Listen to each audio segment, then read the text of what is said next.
Buenas and half a day. The Committee on General Government Operations, Appropriations, and Housing is now called to order. For the record, today is Friday, July 8th, 2022, and the time now is 2:04 p.m. Notices for this budget hearing were disseminated via email to all senators and all main media broadcasting outlets. First public notice was issued on Friday, June 20th, 2022, with an amended notice on Tuesday, June 21st, 2022, and the second notice was issued on Wednesday, June 29th, 2022, with an amended notice on Friday, July 1st, 2022. The committee will now hear Bill number 276-36 COR, introduced by Committee on Rules by the request of I Maga'hågan Guåhan, the Governor of Guam, in accordance with the Organic Act, an act making appropriations for the operations of the executive branch of the Government of Guam for fiscal year ending September 30, 2023, making other appropriations and establishing miscellaneous and administrative provisions relative to Guam Solid Waste Authority. Joining me for this budget hearing is the Oversight Chair of Guam Solid Waste Authority, Senator Sabina Perez, and Senator Tello Taidagui. Those testifying today have signed up, and we have the panel here today, so we will begin with Mr. Irv Slike, and then if you can introduce the team with you. Good afternoon. My name is Irvin Slike. I'm the General Manager for the Guam Solid Waste Authority, and to my left is Pedro Leon Guerrero, the Assistant General Manager. To my right is Ms. Flores, who is our sort of accountant. And at the very end is Alicia Farron, our Chief of Administration, sorry. Okay, thank you very much, Mr. Slike. Before we begin, we'll have the Sergeant at Arms swear you all in. Please stand and raise your right hand. Under penalty of perjury, do you all affirm that any and all information you provide today, whether it be verbally, electronically, and in writing, be the truth, the whole truth, and nothing but the truth, so help you God? Madam Chair, under oath, you may proceed. Sidious Mossy, Sergeant at Arms. Before we begin, I'll read for the record the rules of engagement. Written testimony shall be submitted to the committee. Please provide the legislative staff with the written testimony for photocopies. Testimony may be read, and any lengthy testimony should be summarized to about 5 minutes, but since this is your budget hearing, please give the presentation as long as needed. Those testifying will be allowed to present oral testimony. Once you're done, please remain in the room for any questions or additional testimony as may be desired by a member of the committee. Question and testimony shall be confined to the substance and nature of this agenda, which is the Guam Solid Waste Authority budget hearing. Personal inference as to the character or motive of any senator or any individual testifying is not permitted. Any violations of this general rule of conduct will result in removal from the budget hearing by the chair. Proper form and decorum shall be practiced by all present in the public hearing room for this proceeding. Individuals who fail to maintain proper form and decorum may be restricted from providing oral testimony or may be asked to leave or be escorted or removed from the room. When you speak, please make sure the microphone is on and that you speak directly into the microphone. And before you begin speaking, state your name for the record. Other questions may be submitted to the committee for submission to the agency or department for response after this hearing.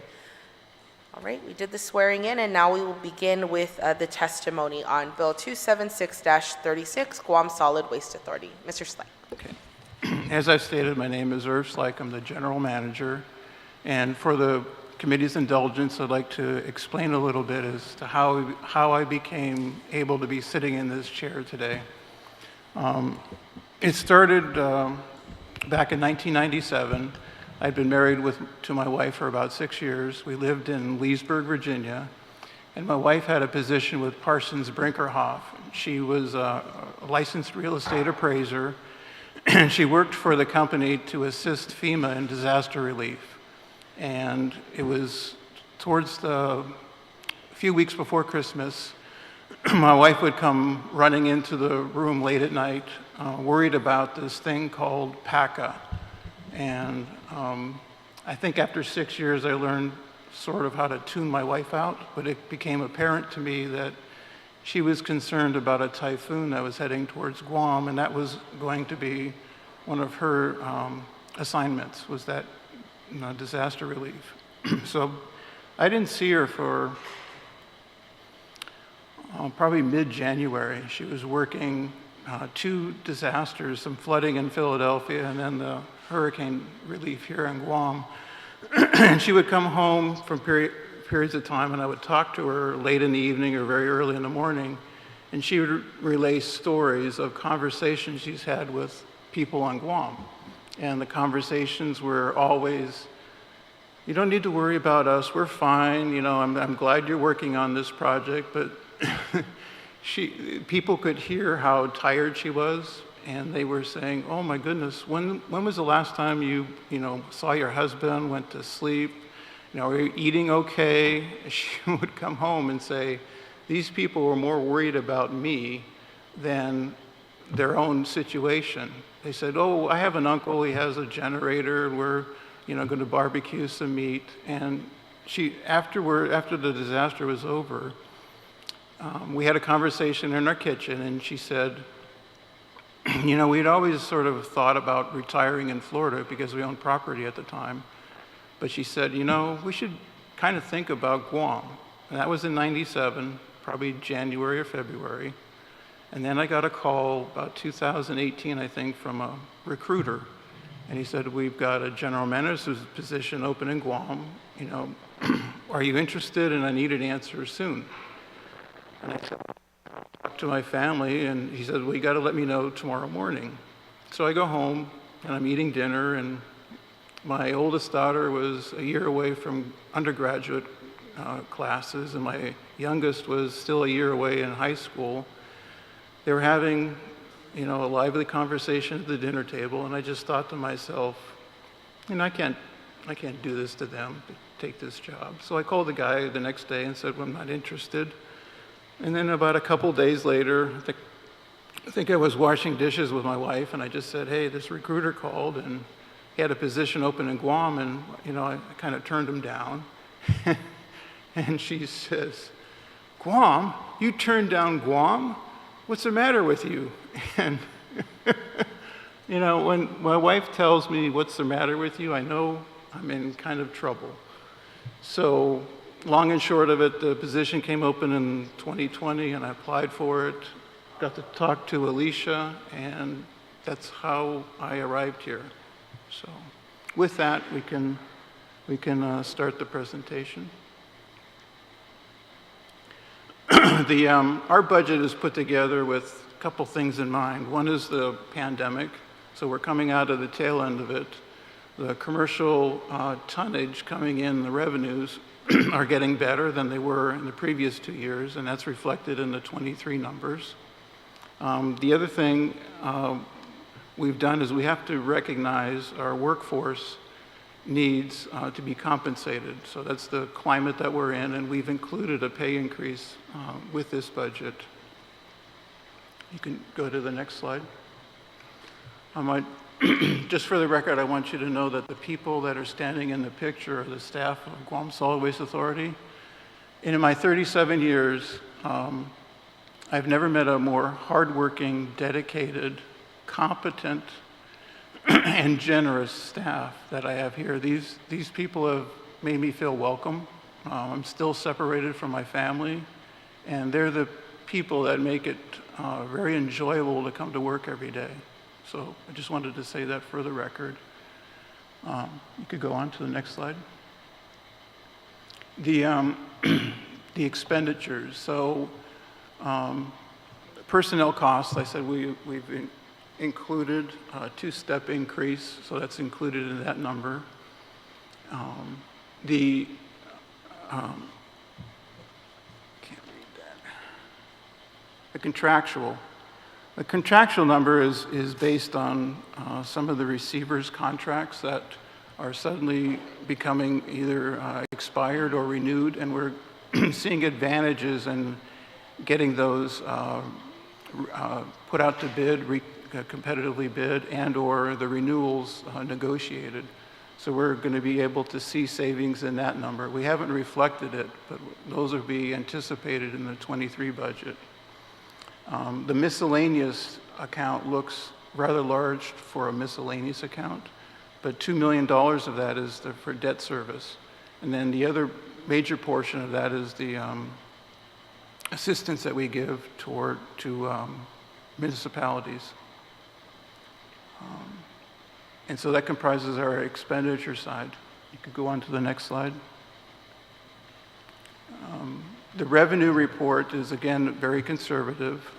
We are seeing increases in the commercial waste, so people are coming to Guam, eating at restaurants, staying at hotels, and that is a sort of a conservative number.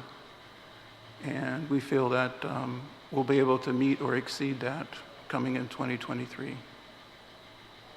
Go to the next slide.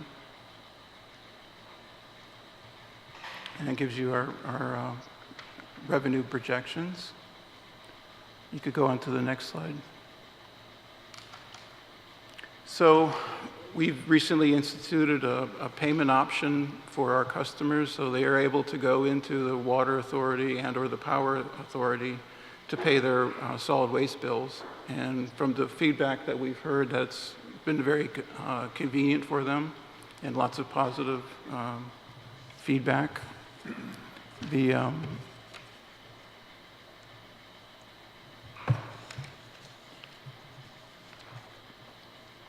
We've upgraded our billing software, and I think the biggest thing that's happened, at least when I came here in October, we had numerous complaints about phone calls not being returned, our phone system, and we've upgraded that.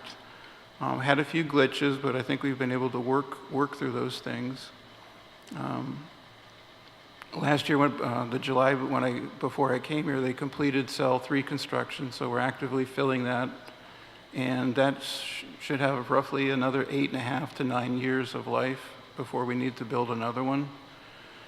I've started with a GPA, and we've applied for an EPA grant to put solar panels on 2 closed cells at the Lejeune landfill, and we'll certainly publicize that should we be getting that money. And that will basically give us money to close cells 1 and 3, reduce the leachate that's generated, and produce solar power off of the closed landfill part. We intend, if that's successful, to continue that with the landfill cells at Lejeune.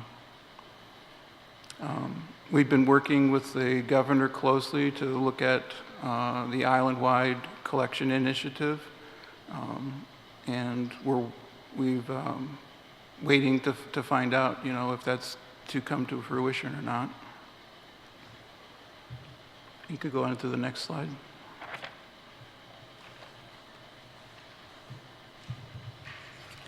Um, 2023, what we really need to do to keep our service levels stable is to replace our collection fleet. We've implemented the new pay plan, so that should allow us to retain and keep our employees. And again, we look towards being able to collect island-wide. Going to the next slide. These are some of the status initiatives. I think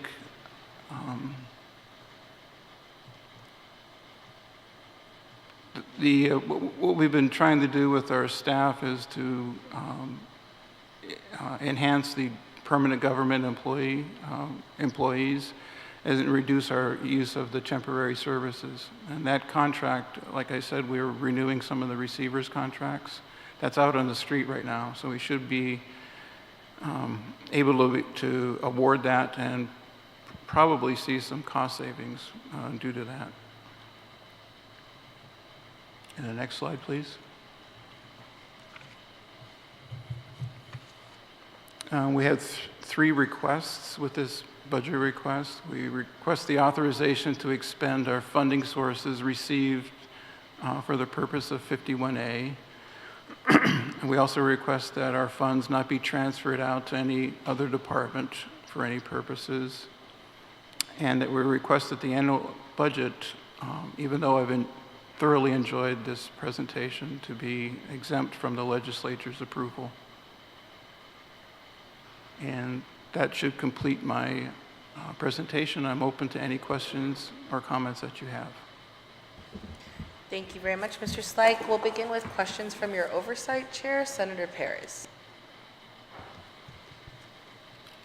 Thank you, Madam Chair, and good afternoon to General Manager Slyke, Assistant Manager Pedro Leon Guerrero, Ms. Flores, and Alicia Ferran. And thank you for being so flexible. We scheduled this hearing many times, and we're glad we're here. Thanks to the chair today. I just want to congratulate you on all the efforts you have done to keep Guam Solid Waste Authority moving forward as far as cutting costs and looking to more progressive solutions. So I'm really pleased to see that you're looking to place battery storage and make what the site would be basically a sitting fallow, but being able to use it for productive means. So great job with the progressive thinking there. So just, I know, you're an autonomous agency, but not quite yet because you're still under receivership, partial receivership until the court clears the post-closure plan. And so if you can give us the status of that, I understand it's probably coming up this month. There's a court hearing scheduled August 3rd.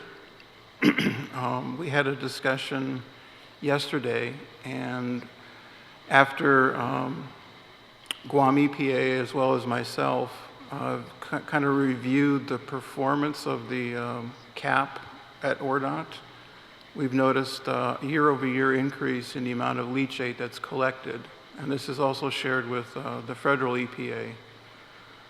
So the phone call yesterday was kind of pointed and testy, but we've decided to convene an investigative effort to find out why this is happening, because normally when you close a landfill, the quantity of leachate at least remains stable, but in most cases, in fact, if not all, it reduces, and that's not happening at ORDOT. So I know that when I came here, the expressed interest was to get out of the receivership as soon as possible. I would say just wait till we understand what's going on with that closure, because the long-term impact of constantly treating leachate is just going to be a financial burden on Guam. We'd like to try to avoid that if we can find out why this is happening. All right, thank you for that update.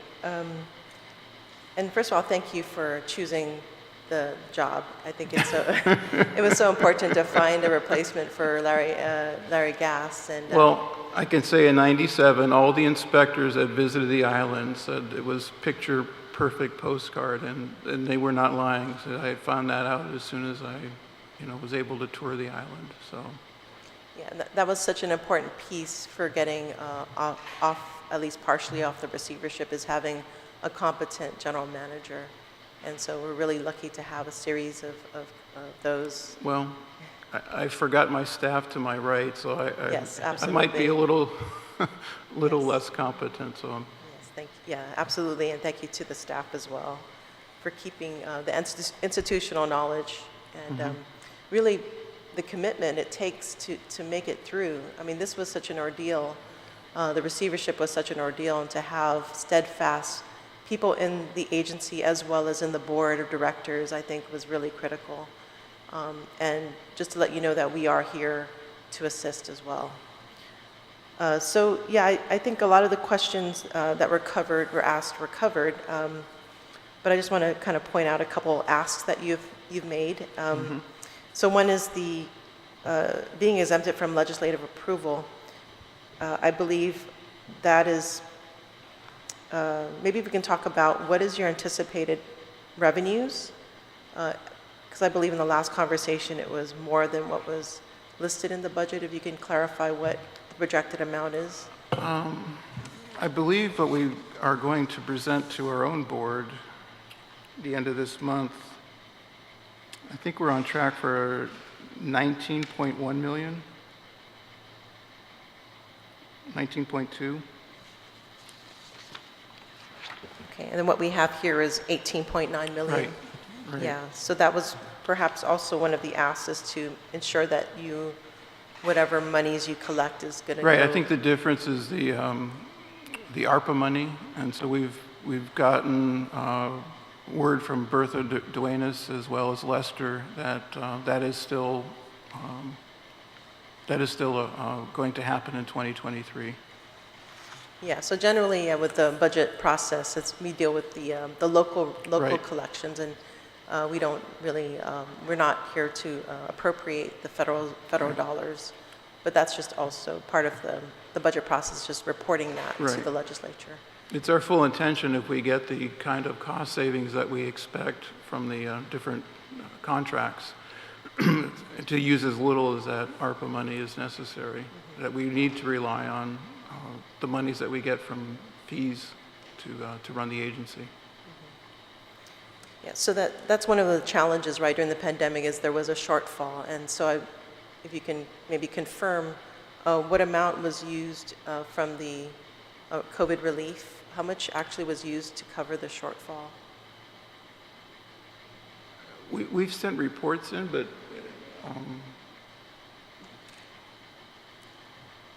For the ARPA fund, yeah. we're creating about 3.4 million in 2022. It's about 2.4 million in 2022 that we've used Okay. to date. And we still haven't rebounded yet from pre-COVID times, correct? No, not yet, but we're in much better shape than we were in 20 and certainly 2021. Okay. In regards to the other asks, so yeah, I believe this potentially might be your last budget, hopefully, I don't want to jinx it, but this could be your last budget presentation should you get out of receivership, I believe. Is that one of the criteria, is to get out of receivership completely? Or, Yes. in order to be exempt from legislative approval or appropriations? Oh, yeah. I believe so, yes. Okay. I think that's an easy thing that we can put into the budget bill in regards to, continuing appropriations. That's something we normally do, so that you could be able to expend the revenues that you actually collect, than what we have down here on paper. And the other thing that I think wasn't included in the budget in the past was the release of allotment control by BBMR. Is that in one of your asks too as well? They're no longer part of it. Sorry, I can't hear. BBMR now is exempted from releasing our funding. It's only through DOA now. Sorry, can you say that again? It's hard to hear through your mask. BBMR is already exempted from releasing our funds. We just go to DOA. Okay, so you already have that in place? Yes. Okay, good. Okay, and then have you experienced money transferred out of your funds? I believe that's in reference to the 200,000 that I think Guam EPA took to fund a solid waste management plan. And I mean, in my career, that's what I've done in other jurisdictions, and I think we're perfectly capable of putting an RFP out, selecting vendors, and performing that for Guam. And we just put that in there to hopefully, allow us to actually, do what it is that we do. And so that there doesn't need to be another agency taking funds to fund something that's more likely within our purview.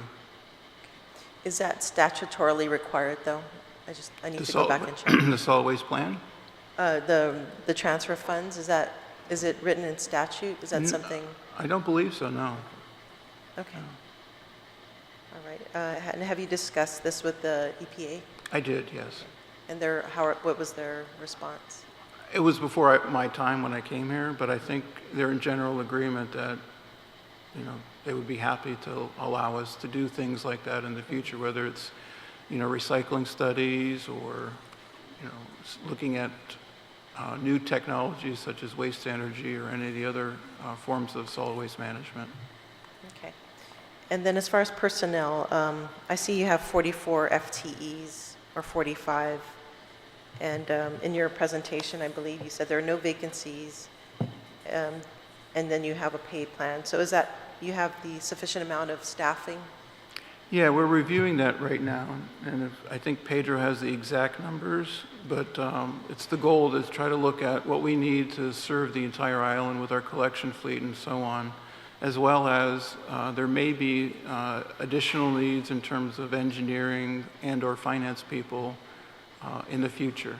So all of that is basically under review at this point. But Okay. a lot of the staffing we've sort of frozen because, again, the number of trucks have dwindled.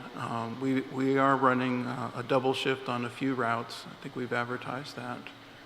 That may need to increase, so we may be looking to fill some of those positions temporarily and then move them into permanent positions later.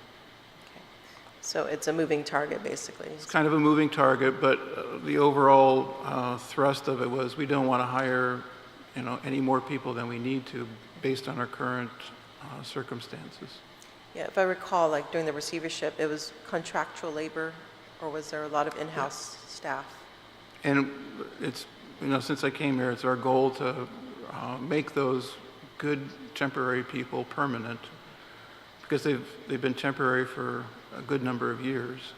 And then secondly, to only use them when we need the temporary labor. It should be used for what its name is, temporary condition. We shouldn't have people in that condition for upwards of a year or more. So. Okay, so better working Yeah. conditions. Okay, that's good. The other thing is maybe you can talk about your savings. So I remember with your predecessor, there was a lot of cost cutting to try to meet, live within the means, which I really congratulate Guam Solid Waste for doing. Is you guys really are bare bones to the point where you need more investment, especially when it comes to repair of the trucks. Yeah. And purchase of trucks.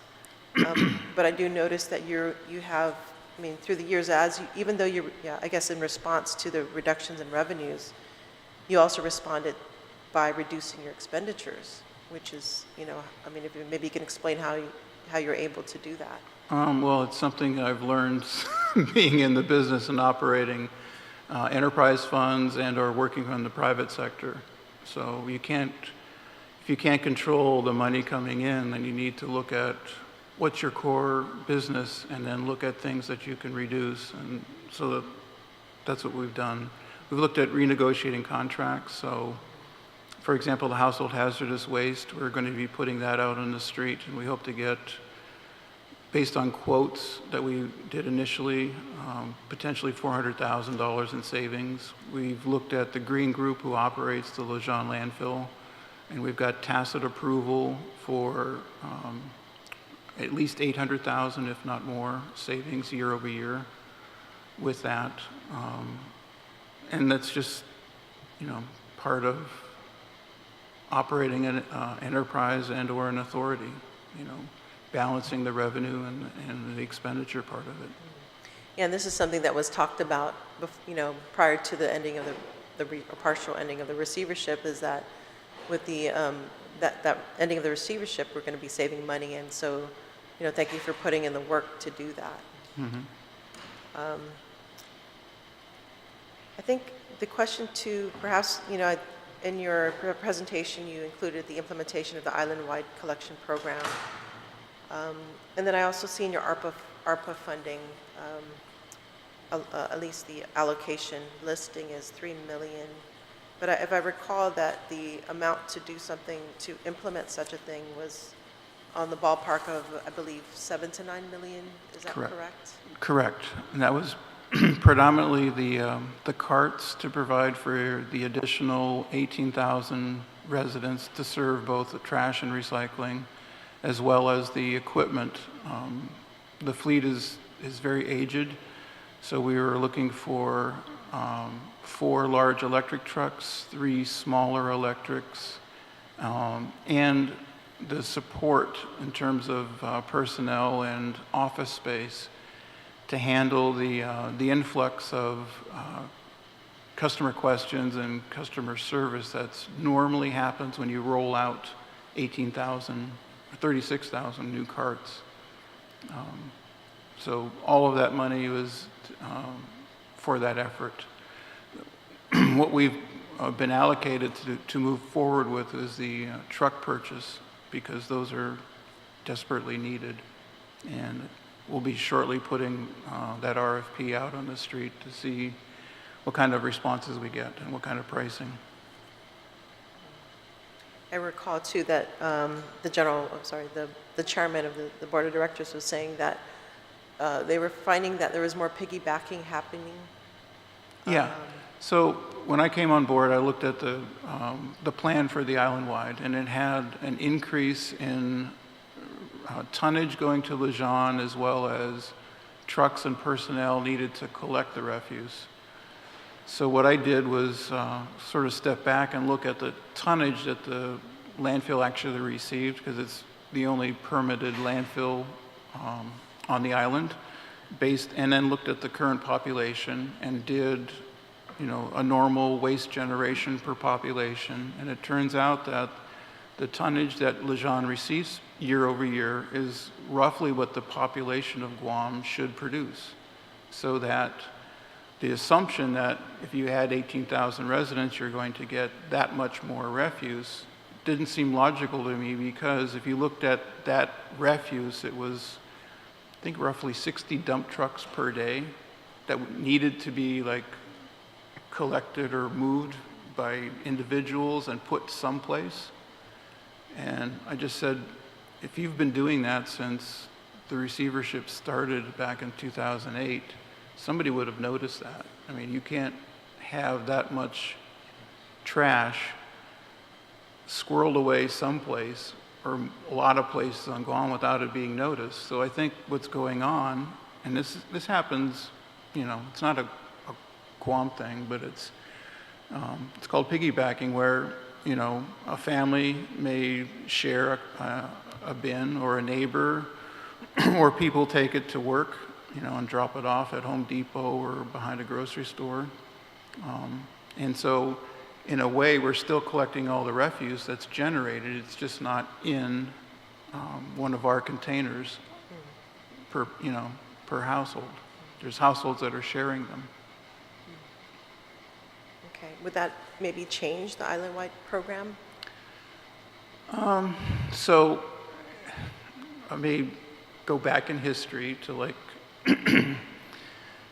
the reason you have solid waste collection is because the Greeks realized it, I think 2,000 years before Christ, that if they didn't collect the refuse, bad things happened. There's lots of diseases, the streets are smelly and horrible, and etc. So the Greeks were the first to organize solid waste collection and put it in a disposal place. And that's been working for mankind all these years. And the island-wide initiative is to recognize that solid waste has to buy the trucks, put the fuel in, collect the refuse, and we can only receive the monetary compensation from half of the island, roughly. And that's not an equitable situation, I think. If we were to come out of the pandemic without the ARPA funds and do the best that we can trying to save money through contract renegotiations and those kinds of things, we still may end up short. I mean, we're not done. It's not our hope, but it would be a more equitable solution if the entire island funded the collection and disposal of its solid waste. Okay. Maybe a couple more questions. What is the status of the third cell? So in your presentation, is it completed? Yeah, it's completed. It started use in July, and the filling rate puts it at roughly 8.5 to 9 years from now before it becomes filled to its design capacity.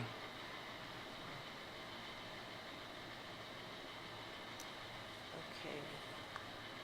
And you have, I think, 16 or 17 more cells to go. So it'll be long after my general managership. Somebody else will eventually close Lejeune. So yeah, as you know, I introduced the zero waste bill. So the intent is to reduce our waste by 50% in less than 10 years, and then 75%. I think another 10 years after that. So hopefully we can make this last much longer. So thank you for your responses and your presence here today. Thank you, Madam Chair. Thank you, Senator Perez. Senator Titlegy, questions? Thank you, Madam Chair. And, I too want to thank you for choosing Guam. Thank your wife for me as well. They always say that the man might be the head, but the woman is the neck. Hey. She can make the head turn right, and she can make it turn left. Understand it completely, yes. So thank you, and I wish you the very best here. There are a lot of good people who work for your agencies. I've met quite a few of them. I've had some call me up when they have a concern, and it never fails that when I call Pedro for some assistance, he's there to assist me, so I greatly appreciate that. And definitely the two ladies who've been there, thank you so much for all your hard work. And please extend my Donkalusidusmasi to your staff. I will. Okay, as well, that we do appreciate them very much so. I did want to ask with regards to the ARP funding, it's showing on a report that's provided to the legislature where the funding is going. $3 million was given to the Guam Solid Waste, and it's showing it's only a little amount that's left over. So I assume that according to the documents that we have, it's showing here that you received $3 million, you've encumbered close to $2,837,429. Well, expenditures was $2,028,000, and then encumbered $837,000, leaving a balance of only $133,000. It feels like you received the $3 million already when in your budget request, it's saying that this money will be going to your FY23, but we're in 22 right now. Right. I think we received it since the pandemic hit. Oh, can you speak into the mic again? Okay, thank you. We've received the ARPA funds since the pandemic hit, so I believe the funds were distributed in the 2020, 2021 budget, and this current one, 2022. Okay, so you're not expecting that you've encumbered and you're using it in 2022, this Correct. current year. Okay, Yes. so you're not really getting anything in FY23 No. unless the money has already been deposited into your account. Correct. Mrs. Flores, go ahead, please. And just go ahead and pull the mic closer to you, so. It's not deposited into our account yet. It's based only on what is recorded as an expenditure. Then that's when the funds is transferred. So it's not in the account? It's the appropriation-wise, yes, but not the cash. Appropriation-wise, It is. is in the account. I'm sorry, it's kind of muffled, The though. cash, Uh-huh. if you're talking about cash deposit, Right, because it's showing here, right, in our report, that $3 million has been allocated to Guam Solid Waste, and then it's showing that expenditures at $2,028,821, and then it says encumbrance is $837,429, leaving a balance of only $133,000 and $133,748. yeah, we encumbered to the vendors that is assigned to the ARPA fundings. So whatever expenditures that is recorded, that's when the DOA makes the payment towards that account. But this is the $3 million you're talking about that you're going to be utilizing in FY23. In 2022, yes. 2022? Yes. Not 2023? No. So what do you, but you were just saying earlier, because of the amount that you're receiving at 18 million, you're anticipating 3 million from ARP funding, and that would be for FY23. Correct. But yet, you're saying that the money is being spent currently right now, and it's FY22.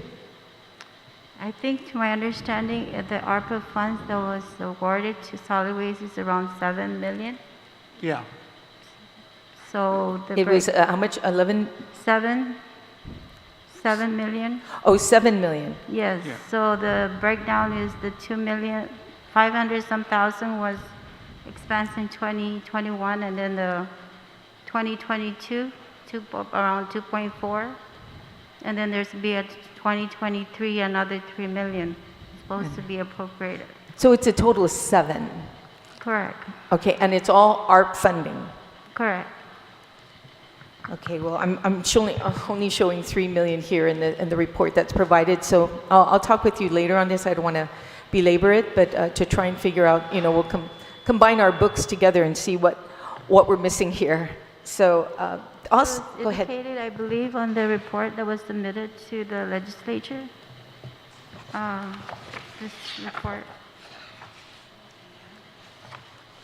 I'll show you what we receive. It comes in every month on showing us on the spending of this ARP funding, the $530 million that was given to the governor for COVID relief, for our people. And some of that funding is not in the records that you're talking about. So I will definitely come down after this and try and see where we can find it. Also, Mr. Sykes, in your report that you provided, you mentioned the 3 million, but you also mentioned $1,080,000 as well in your submission of your report. Yeah. It says there was a combination, actually. You said the budget transmittal letter from Mr. Sykes, General Manager, stated that GSWA will receive $3 million and $1,080,000 in ARP funds for FY23. Is that correct? What you submitted to the legislature for your budget, according to your front letter on ARP funding?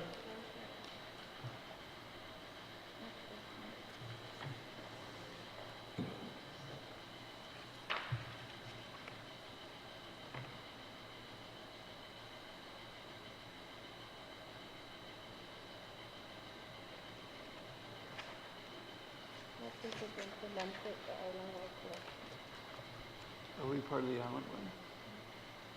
Yeah, that's correct. 1,080,000 is for the part of the island-wide collection. Coming from ARP funding. Right. Okay, that's also not in our report. I mean, Yeah, so I need to find out when these monies are coming. I mean, sometimes you get grants that are coming from a different area and it's not considered ARP funding. It could be coming to your agency from another funding source, another route. So I'll discuss that with you earlier, just to get a clearer picture on where you're getting the funding. Leftover truck money from equipment? Okay. Also, yes, go ahead. I'm sorry, I think that's the leftover truck money for the equipment. We put 1.6 million for 3 diesel trucks and a stake body. We spent 97,000 for the stake body, and I believe that's what's left for the diesel purchase with our own revenue.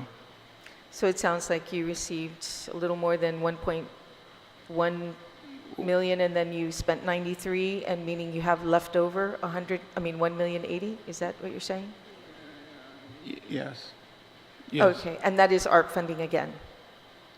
The 1.6 that I talked about, that was from local revenues. Okay, so that's local revenues and not, okay, because your letter Right. says it's from ARP funding, so we'll make that correction, that it was not from ARP funding. Also, do you have, it was reported that 1.2 million was, to be exact, actually, it's 1,265,000 of carryover balance for FY21 was also incorporated in that. Is that still true to form? You will have a carryover of 1.2? Yes. Yes, we do. 1.2, yes. Okay, so that'll be a carry. Have you had any carryovers? I mean, it's probably not, but just for the sake of asking, since that's 2022, did you have any carryover in FY21? None at all? Yes, we did. You did in 2021. Yes. How much was that?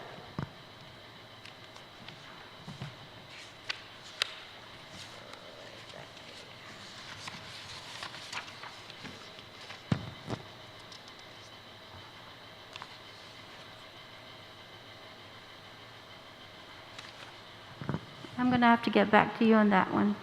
Okay, I please, didn't get that if number. you can. Yeah, send it to the oversight, you know, of your agency, and so they can give it to us as well to find out.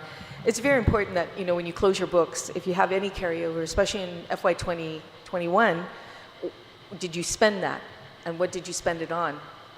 It's hard to close your books if you don't utilize that carryover money and just leave it lingering. And most especially, what did you spend it on is really important on that. I bring this up because I do know that the lifespan of these cells, you know, it's not going to be forever, and it's going to get to a situation, I know, and congratulations on the completion of cell number 3, correct? But there's going to come a time, you know, we're going to have to build another one. And what is a solid waste doing to prepare for that, as far as like setting aside any funds for this anticipated cell?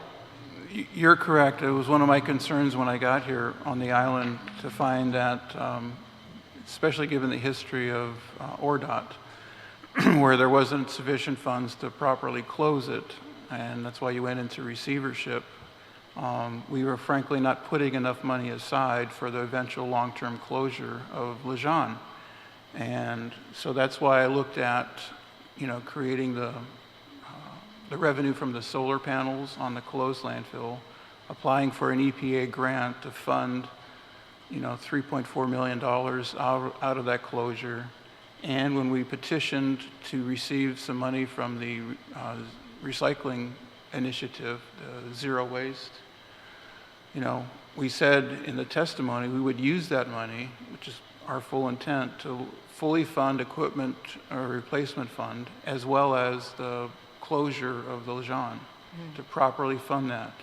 And so I think between the recycling money and any revenues that come off of the solar project, you know, 8 years from now, you should have enough funds to fund the next cell after cell 3. And it would be a continuing basis, because we would use part of cell 3 to put some more solar panels on to again produce more revenue, put that money aside so that it's available to do those things that you need to do, you know, properly close the landfill as well as construct them. Well, I'm glad you're thinking about that and realize the importance of it, and what put us in this predicament, spending so much money every year because of this receivership. Yeah.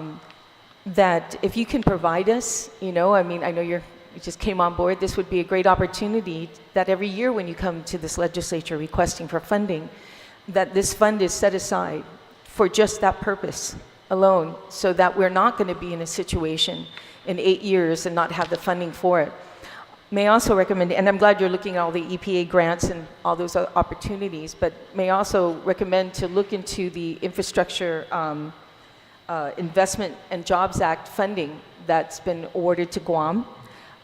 It is a 5-year for certain parts of this funding, but there might be an opportunity even to just prepare. I know it's 8 years, but 8 years goes by really fast, you know. 2 years goes by really fast. Ask any one of us senators how quickly that goes by, and trying to get things done. It does take time. So it might be a possibility to look at some of that funding to utilizing already to start breaking ground preparing the land, preparing whatever you need. So, Pedro,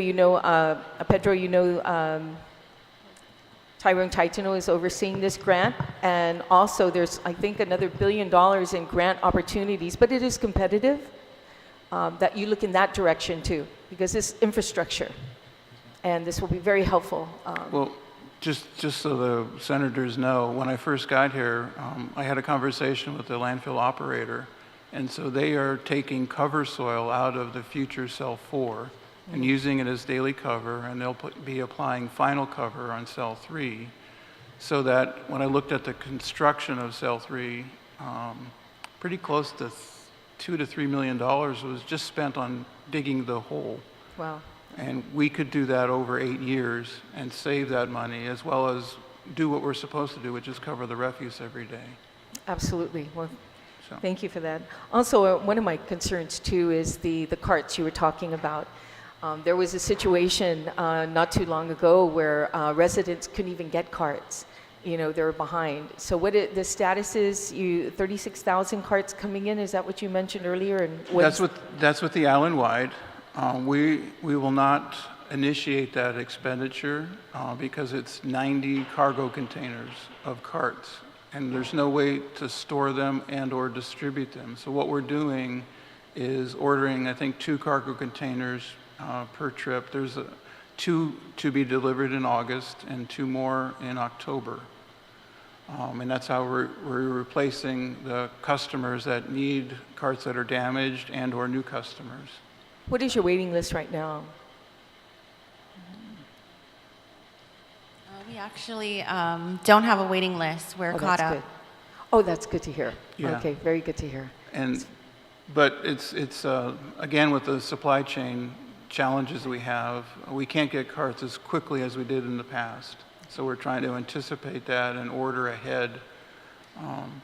And there may be times where we have to tell people, like we had in the past, to wait until we can get proper carts for them. And are these carts inclusive of the recycling carts that you're providing for free to residents? I think, didn't we order like recycling lids so we could switch? Yeah. Yeah, so we did order some lids for us to be able to provide the green lids for recycle. At the moment, we prioritize the trash service, and so we've only been distributing the trash to new customers. So what is the delay on that one? I mean, you're continuing, because I know the cost to do this free service, which I think is excellent, is about what, 1.8 million for this yearly for you to continue this service? Okay. Yes, ma'am. So, but what we're trying to explain is we did order the trash carts, but we also ordered the colored lids so that we can remove the trash lids and provide the recycling if the customer wants it. Wow. Well, I just want to make sure you have the funding source to utilize this. Is so important. This is helping every initiative that we've been doing to try and, waste in our jungles and all the littering that's been going on. People have the option to do that. They also, just one more request, if I may. Sure. The numbers that you provide us on a yearly basis to prepare for the next cell, that number. Also, can you incorporate, according to your FY23 outlook on your report, it doesn't have any figures here, like purchase replacement to our fleet. How much is that? Implement new pay plan for GSA employees. How much is that? And the implementation of the island-wide collection program. How much is that total? There are no figures or numbers here. And I'd like to see what, what you're going to be needing. If it's not this budget, maybe next budget, or it gets you prepared and having that number. So if you can provide that too as well. Sure. These are the numbers that you're going to need in order to be fully operated and provide the service that we're hoping that everybody has the opportunity for, to avoid any kind of trash in our jungles or places that should not be. But other than that, I appreciate your time today, and again, appreciate the employees there at Guam Solid Waste. Thank you, Madam Chair. Thank you very much, Senator Taitagui. There being no other questions, we'd like to thank you all for being here today, your team at Solid Waste, for answering all of our questions and for being here to provide today's testimony. We will leave the questions open to any colleagues if they'd like to forward questions over through the committee to you to answer before we hit our budget sessions. So once again, thank you. The time now is 2:59 p.m. and this budget hearing is now adjourned. Sidu Esmasi, everyone, and have a safe weekend. Thank you.